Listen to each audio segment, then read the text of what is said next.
आज के इस वीडियो में हम आपको मैरिज एनिवर्सरी पर स्पीच देने के लिए 4 पॉइंट्स बताएंगे।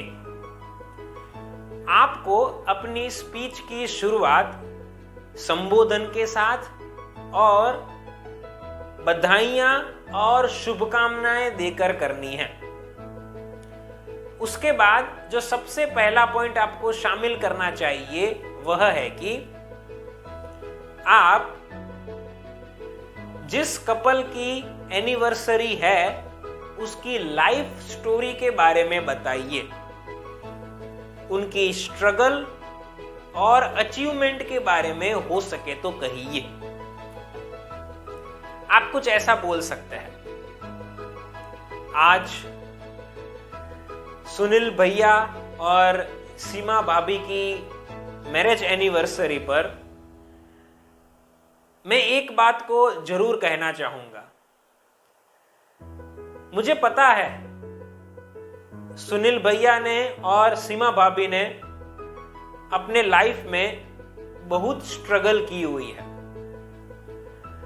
जब भैया और भाभी की शादी हुई उसके बाद भैया ने बिजनेस स्टार्ट किया, लेकिन वो सफल नहीं हुआ। उसके बाद उन्होंने दूसरा बिजनेस स्टार्ट किया, वो भी सक्सेसफुल नहीं हुआ। ये 2 बिजनेस उन्होंने किए, उसमें उन्हें सफलता नहीं मिली। 10 साल तक उन्होंने स्ट्रगल की, 10 साल तक उन्होंने स्ट्रगल की। छोटे से घर में रहते थे, पूरा दिन सुनील भैया को काम होता था, लेकिन सुनील भैया हमारे वैसे हैं कि कभी हार मानते नहीं हैं। उन्होंने उसके बाद भी एक बिजनेस स्टार्ट किया और उस बिजनेस के अंदर वे बहुत ही सफल हुए। सुनील भैया और सीमा भाभी की अगर वर्तमान की लाइफ के बारे में बात करें तो उन्होंने अपने जीवन में बहुत अचीवमेंट प्राप्त की हुई है।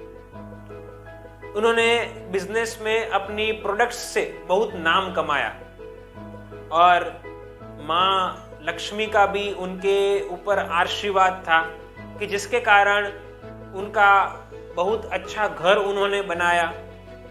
उनके पास बहुत अच्छी गाड़ियां हैं। मैंने सुना है कि भैया और भाभी हर साल फॉरेन टूर पर जाते हैं।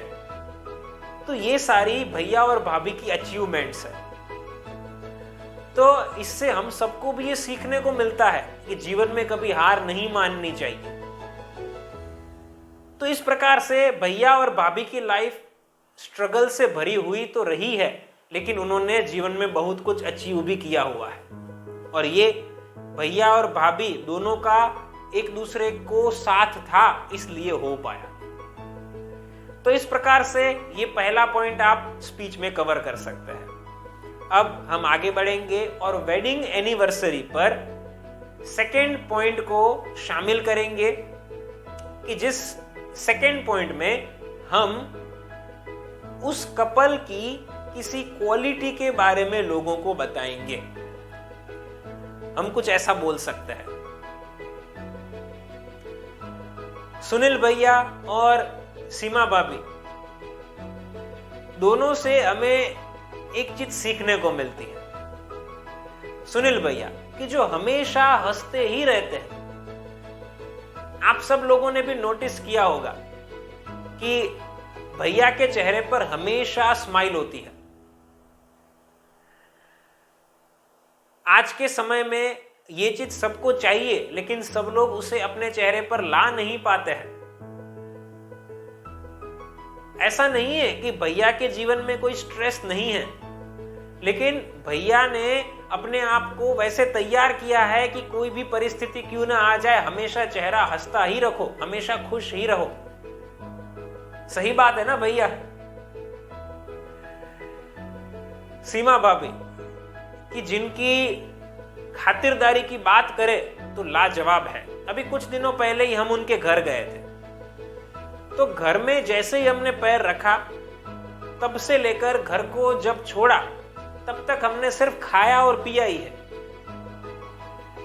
भाभी हम सबका इतना ध्यान रखते हैं कि खाना खाने के बाद तो ऐसा ही लगता है कि अब आज कुछ भी खाने की जरूरत नहीं पड़ेगी, पूरा दिन कुछ भी हम नहीं खाएंगे तो चलेगा। तो भाभी हमें भी आपसे यह चीज सीखने को मिलती है। तो सुनील भैया और सीमा भाभी की ये क्वालिटी मैं हमेशा एडमायर करता हूं।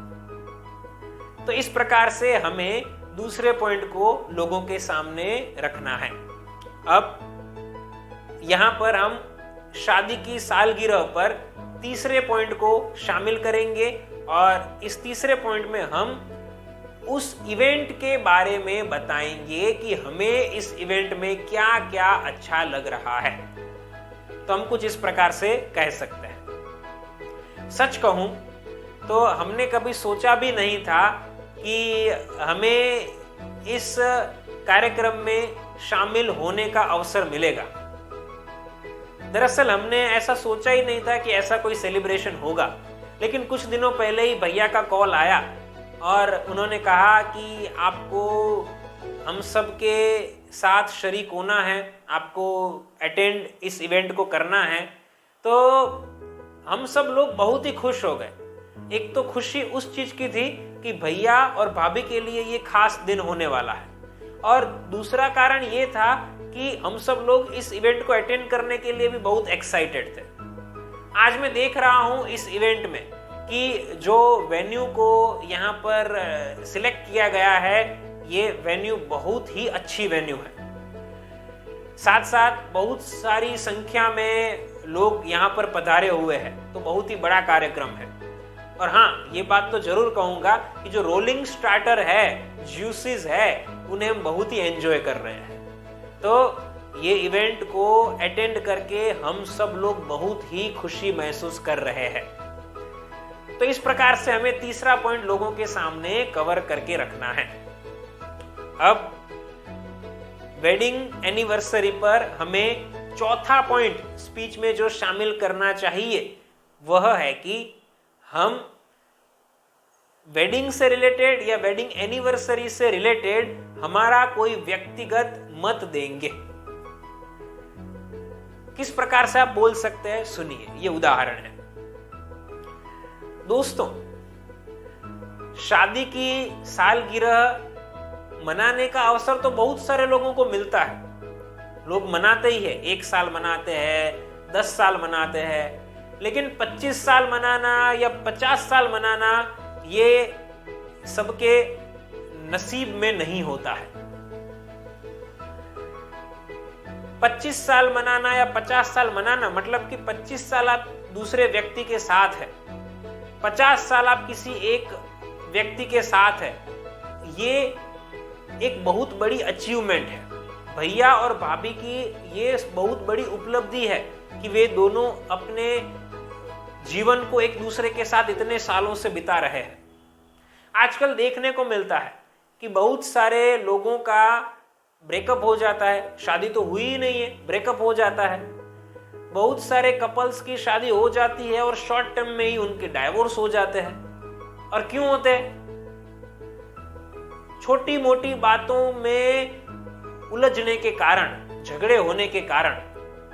क्यों होते हैं? क्योंकि अंडरस्टैंडिंग की कमी होती है। लेकिन भैया और भाभी इतने सालों तक एक दूसरे के साथ है, तो ये वापस मैं कहूंगा कि बहुत बड़ी अचीवमेंट है। एक बार भैया और भाभी के लिए जोरदार तालियां हो जाए।